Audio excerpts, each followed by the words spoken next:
Wake that up. LA's #1 hip-hop morning show is Nick Cannon Mornings on Power 106. Nick Cannon Radio, you know it's time for community conversations, up close and personal conversations with people that are within our community. And kind of this one is a very interesting one because usually we are highlighting people who are activists and who are moving forward in a way for the community and helping people who have been victimized. But because of this story, I feel like she is definitely an activist in utilizing her voice, but has been victimized as well. Claira Janover, I would love for you yourself to explain, but welcome to the show first and foremost. Thank you. I got caught wind of your story when, scrolling through, and I heard that not only did you lose your job, but you also lost so many opportunities even within your education just because of a TikTok that was mistaken actually for somewhat as a threat. But I'll let you break it down. Yeah, and thank you firstly for having me on this. I'm in awe of really everything that every activist is doing out there, including TikTokers, influencers, people sharing it to their story, etc.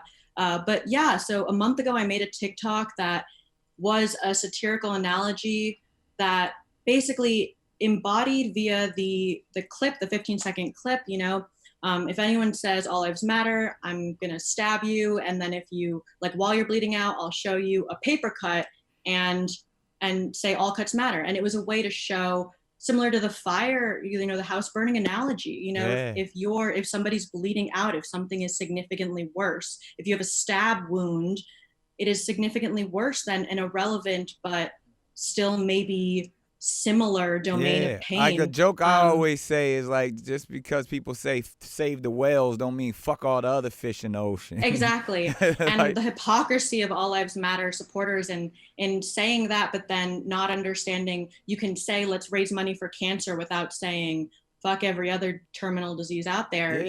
It's not, the connection's not drawn. But additionally, and even more surprisingly, although not actually surprisingly, all these all lives matter activists who are now wearing shirts and slogans that say blue lives matter or white lives matter. Clearly the sectioning off of a portion for blue and white isn't the issue. It's black people. Black lives matter is the issue that you have.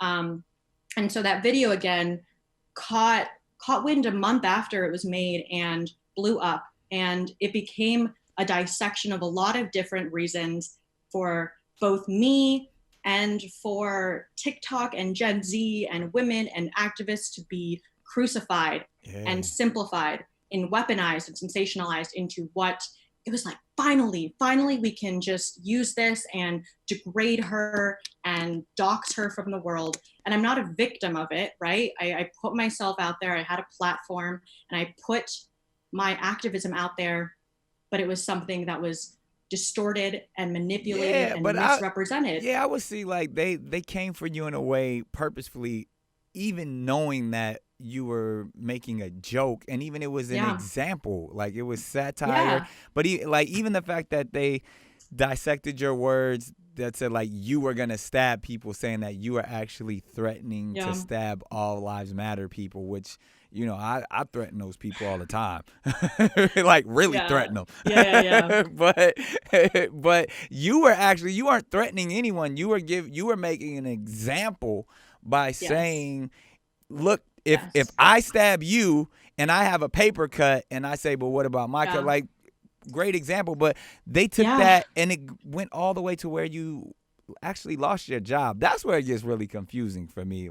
How did it get to that point where clearly there was some things going wrong and you were the victim of that scenario? How did you lose your job because of all of this? Yeah, so what happened and what doxing is, again, I didn't even know what doxing was. I mean, I knew the concept of it, but I didn't know what it was really until it happened to me. And people, my was out there, began looking up every ounce of information available online. And because I'm young and because I, again, am not someone who's had a controversial past, it was easy to find my LinkedIn. And then it said where I worked, which was an incoming business and strategy analyst at Deloitte. And so began this massive campaign on Twitter of, fire her, like fire this terrorist, report her. Boston Police Department, Cambridge Police Department, Harvard University got emails, letters, calls, threats saying that, you have to remove this dangerous young woman from your institution, and asking for Deloitte to fire me, saying like, how on earth can you possibly defend somebody who so clearly is a danger to those around her who may not believe her extreme violent liberal agenda, which goes back to the reason why there was so much passion behind this is because I was a convenient four-way intersection for the people who want to hate the Black Lives Matter movement, who want to see like revenge for cancel culture because they feel that they've been victimized by it. They want to show that, Black Lives Matter is inherently extreme and violent, and this girl is trying to kill everyone who says all lives matter.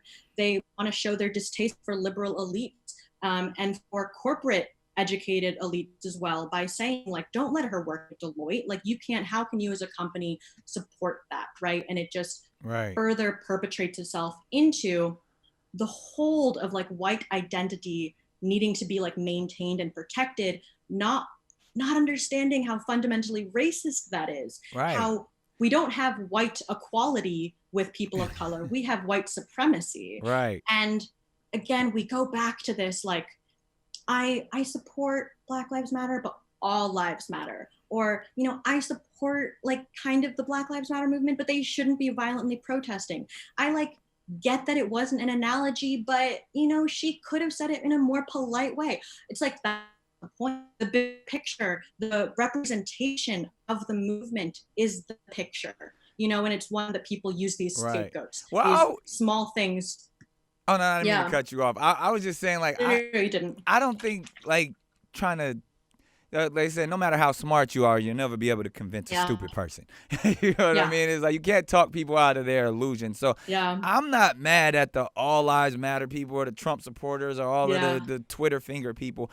I think I have more of an issue with the intelligent people at the company that you worked for that that couldn't see, one hand for the other to be like, wait, hold up. You guys are supposed to like be a firm that is, kind of understands these type of things, but you would take out one of your own because of the pressure, or are you just stupid? Like, I don't get why they wouldn't rally behind you and support you and say, we got your back because we understand the intent of what you were doing, as well as this is what we stand for as a company.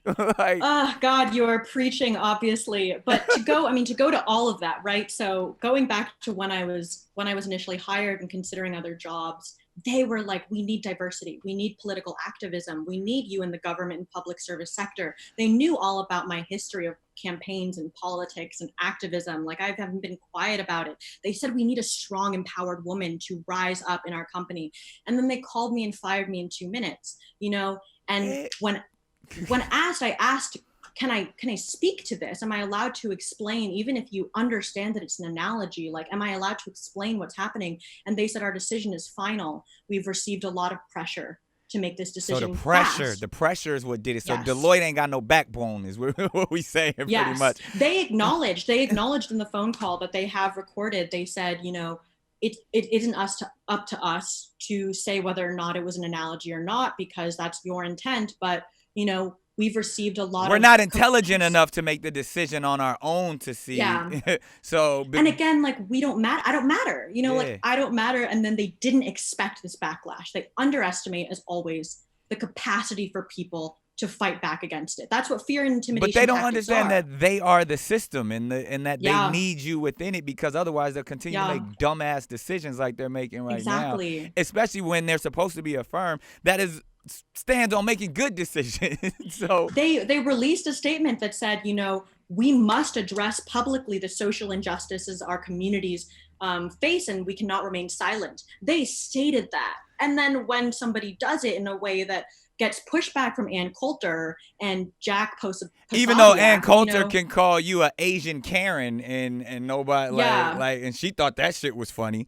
And that's not an issue because it's kidding. Like, it's kidding, just like making fun of this young Asian woman for who she is and Now it's being because a annoying. white woman was allowed to make fun of a young Asian woman. If it was Yes. any other scenario, the consequences would definitely be different. But I think it's like, all right, there has to be some kind of call to action. I mean, I've seen the backlash. I've been on their website, and they're talking about, oh, we know we don't have all the answers. That's clear. Yeah. And they're like watching black movies and stuff.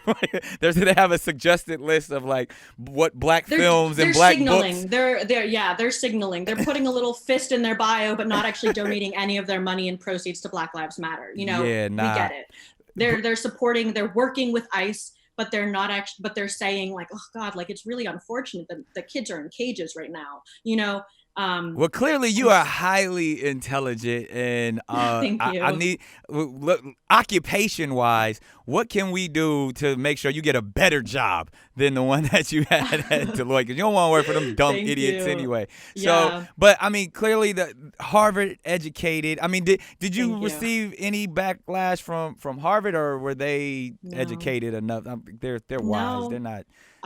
Everyone that I've interacted on the administrative side or the executive side of Harvard reached out and wanted to make sure I was okay. They haven't released a statement because it's not, again, doxing brings in things that are outside of the picture that aren't relevant. Right. You know, it's like every article that's released is like Harvard student, Asian girl, you know, Deloitte employee. I'm not removed from any of these because that's what makes things go viral. Right. That's the dissociation. Oh, it's of clickbait doxing. for sure. Yeah. It's a great So- story.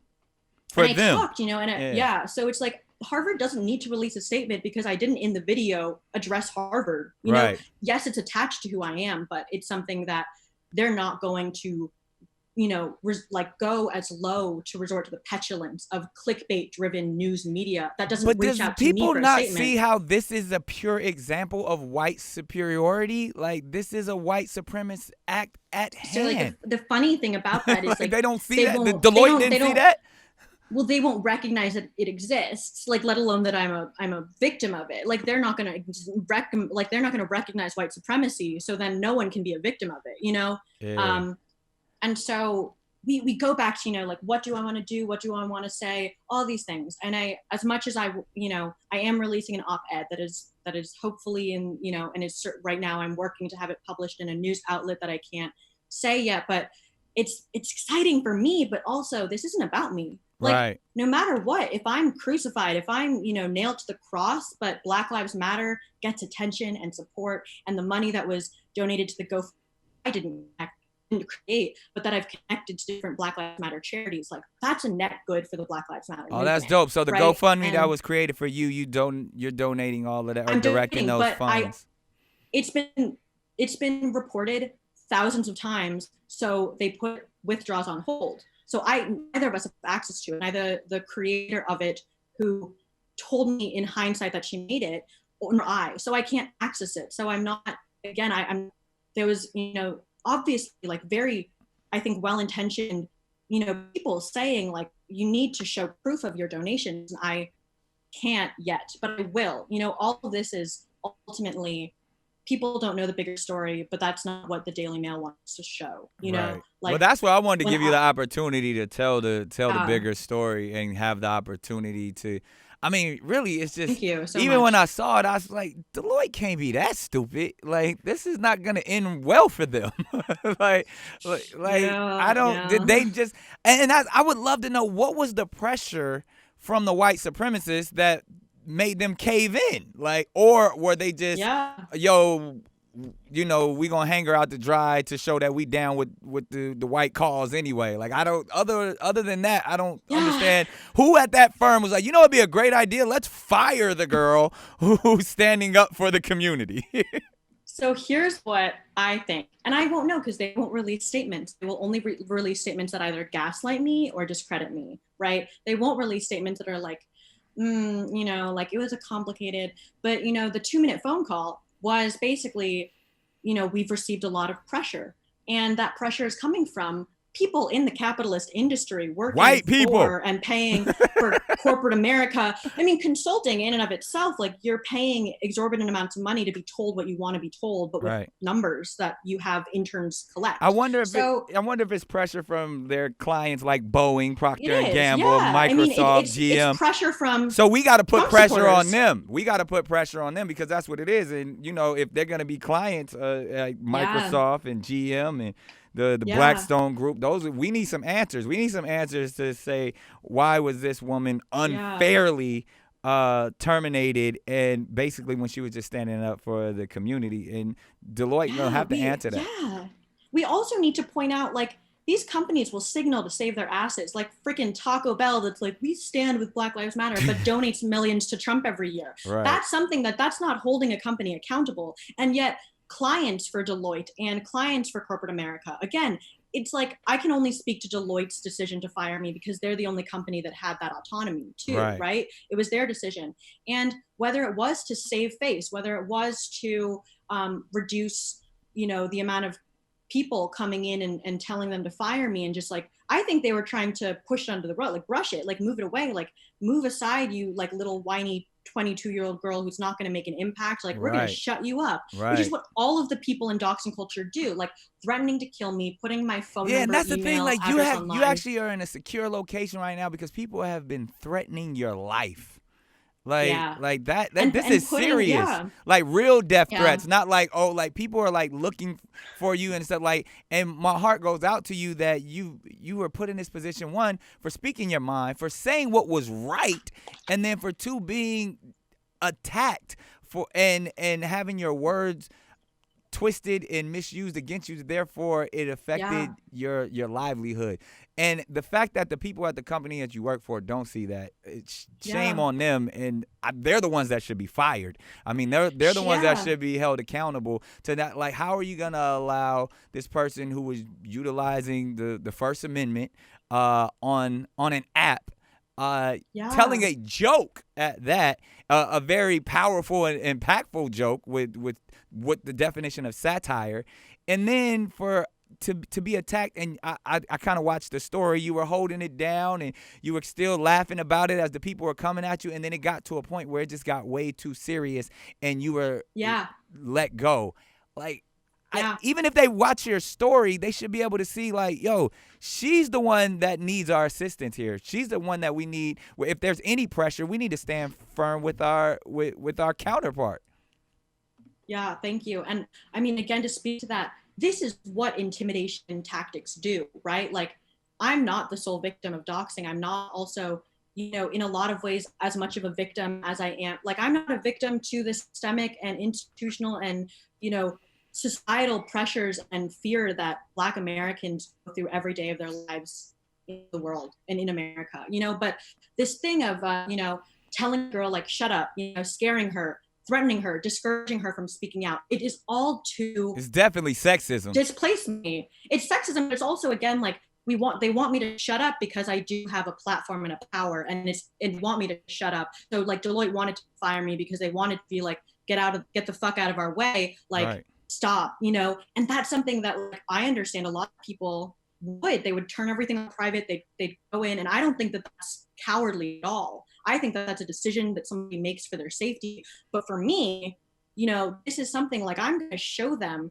you can't do this to people. You can't fire people, you can't threaten people, and you can't, you know, run these, like, sexist, misleading, incorrect, and violently sensationalized messages, clickbait, and expect someone not to speak out and defend themselves, and to not show how critically hypocritical everything has been against me. There's been no time in all of this that I've thought to myself, you know, is what they're doing just like inconsistency with what they claim to stand for, the white supremacy that they claim to stand for? Is it like, and it's not, and it's just something that, again, and you've said it, and I will say it again, I'm everything they want to hate, but I'm also everything they see as undeserving to have gotten there in the first place. Like, I'm, Indeed. You know, these comments that are like, you know, oh my God, like, she's an Asian girl from Harvard. Like, I thought Asian girls didn't didn't really like speak out about things and just did well in school because they got into Harvard. It's like, I can't believe you commented that and thought that that was like okay. Or a video that has over 15,000 likes on TikTok that says this girl's stupid, she's threatening, she's violent, she's weaponizing, but I'd still fuck her. Like, she has a nice jawline. You know, like not seeing how clearly that embodies the fact that I'm dissociated and dismembered to, you know, these adamant all lives matter people. Now, keep going. Sorry. What would you say? Like, I mean, that's horrible that you even have to go through that, even in this time that you're experiencing so much pain that people add on to the pain in the comments. And people always say, you know, rule number 1, never read the comments, but obviously you have to.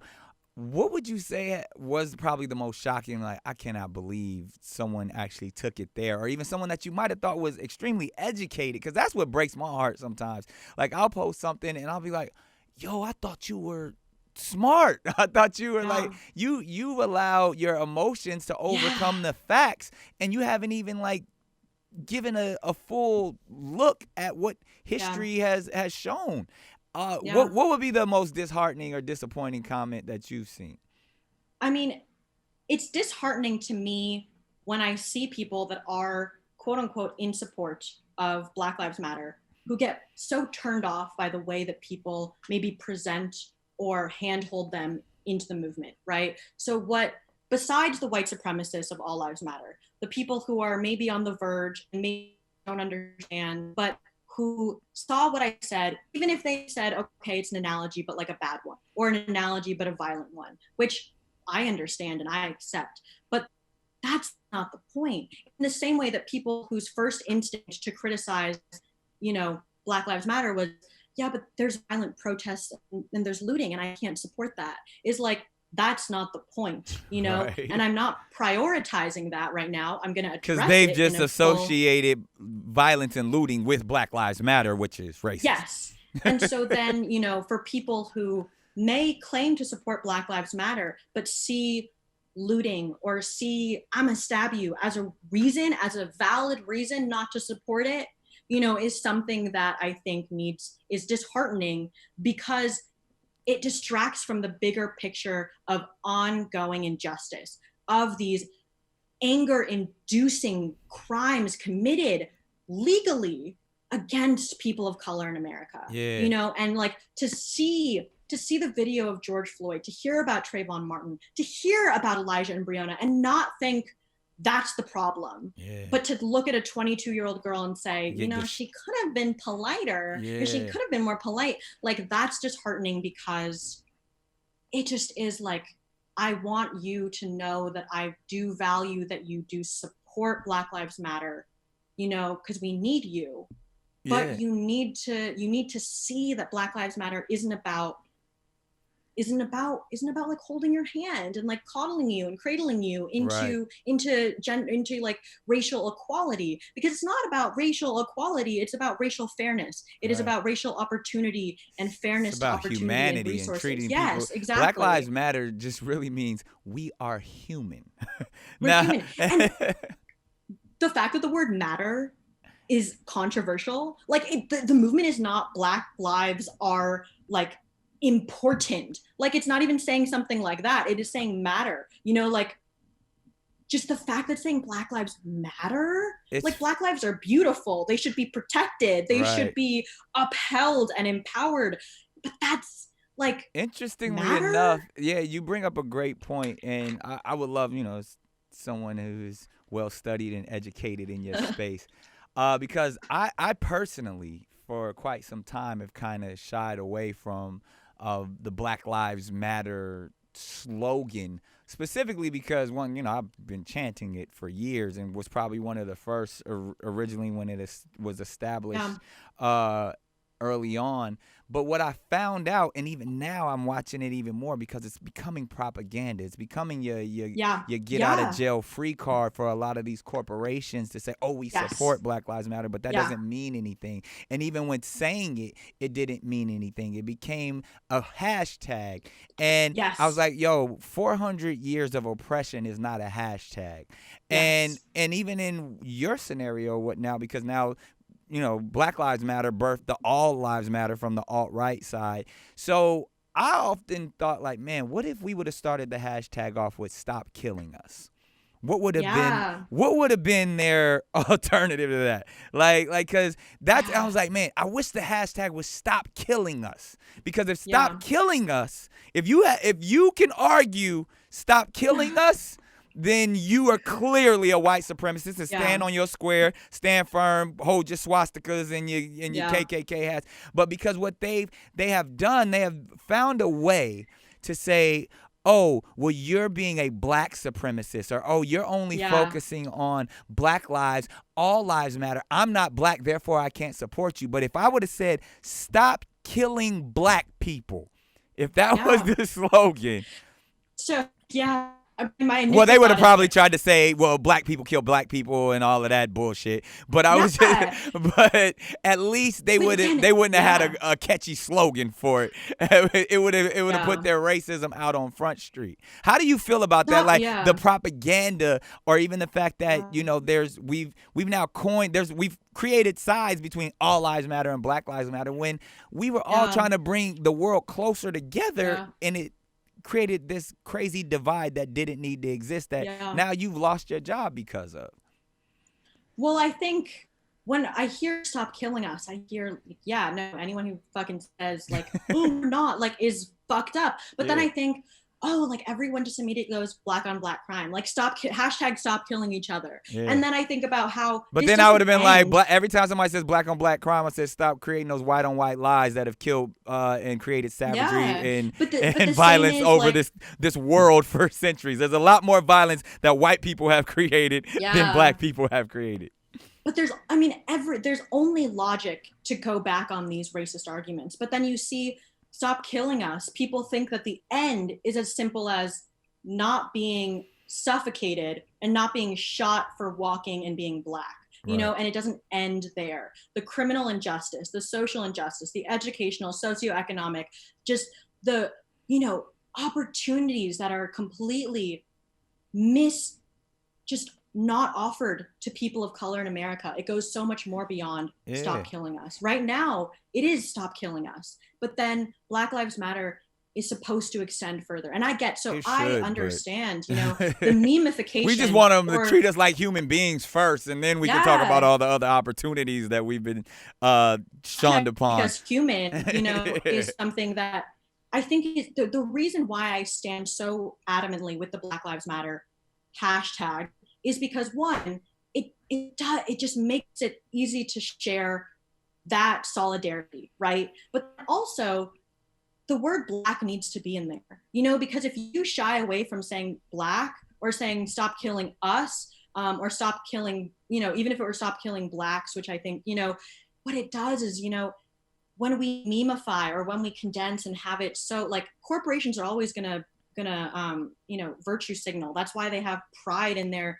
URL, website. Right. But then you see that they don't embody that. Like, they fire gay men and gay women. They don't hire transgender persons. Like, all these types of things that are just signaling isn't going to go away. All of the criticisms that you can see towards Black Lives Matter would exist anywhere, because the problem isn't Black Lives Matter as a name or as an organization or even as a hashtag.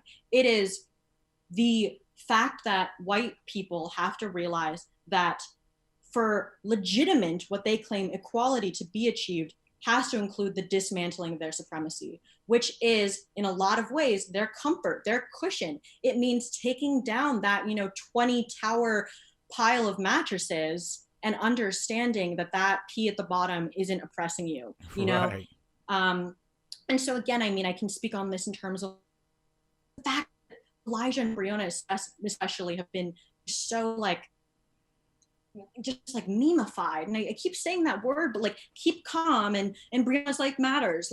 It's something that, yes, but also you're turning this into a convenient catchphrase for your Starbucks drinking tweet because It's fun. That's not how you defend Black Lives Matter, and so slogans like Black Lives Matter, it's easy to say you're missing the point, which has happened. Black Lives Matter has faced a bunch of criticism because it doesn't say all lives matter, but we're focusing on Black Lives Matter right now, but like, that's not an easy hashtag. That's not Right. something that people, so I get it. Like there's But do we always things see that, how it's all become, like, specifically even the all lives yeah. matter argument is really a distraction? Like, Mhm. everything that we're even discussing now is taking away Yeah, from the conversation, like exactly. you're saying with Brianna, Elijah, George. I mean, the list goes on. We can start naming people, and it'll take another It's never going to 45 end. minutes. Absolutely. Yeah. So I mean, then it becomes like, all right, is it really that? Do you guys just want to be included? Because that's what I was like. Come on, join in. Yes, all lives matter. Can we get rid of the law enforcement Yeah. and the people killing us? If that's what you want, are you gonna join us now? That okay? You got it. All lives matter. Let's Yeah. go. Are you gonna join the party now? Obviously, like if you're so intent on all lives matter, then march with us. Like shut the fuck up. I don't like it. Just all lives can't matter until Black Lives Matter. If it does exactly. does that work for you?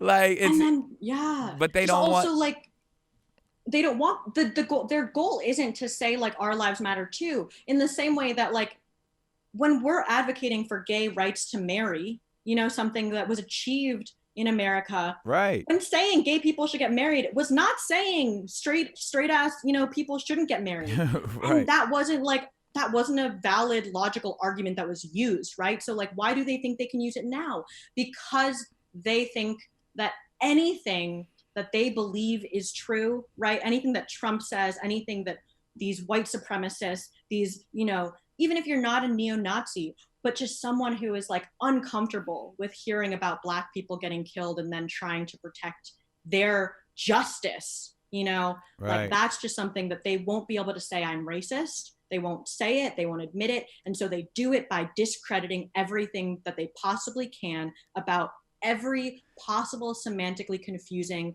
or, propaganda that has been out there. So that's why they're scapegoat. Comfortable in that. They're comfortable in living in their illusion. So that's why I don't even, I never have discourse with those type of people. I'm like, yo, if that's what you choose to believe, I agree. That's fine. Because if you don't want to pay attention to facts, I can give you a few books to read. Because other than that, like you're just living in and I've seen a lot of those people come out like, oh, I didn't know. Well, I didn't know what the Confederate flag stood for. I didn't know that this country was built on the backs of slaves. Like, well, what country were you living in, or at what point were you educated, or were you just going with the flow? And again, a lot of that becomes from fear and not being educated on topics, and really just saying, oh well, my mom thought this, or my grandmother believed this, so therefore I have to believe that. So in not saying all of that, clearly this generation, your generation, of forward thinkers and people who are really evoking change in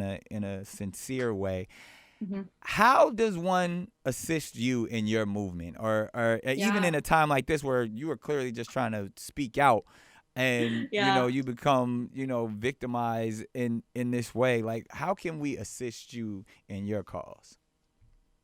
So when I hear, as much as I appreciate hearing or like people understanding that I am a victim, and that my cause is Black Lives Matter. Right. So assisting me is assisting that cause. Right. And again, going back to what you said, that was so important, like political indifference. So like not talking about it, or ignorance of, I don't know what the Confederate flag was.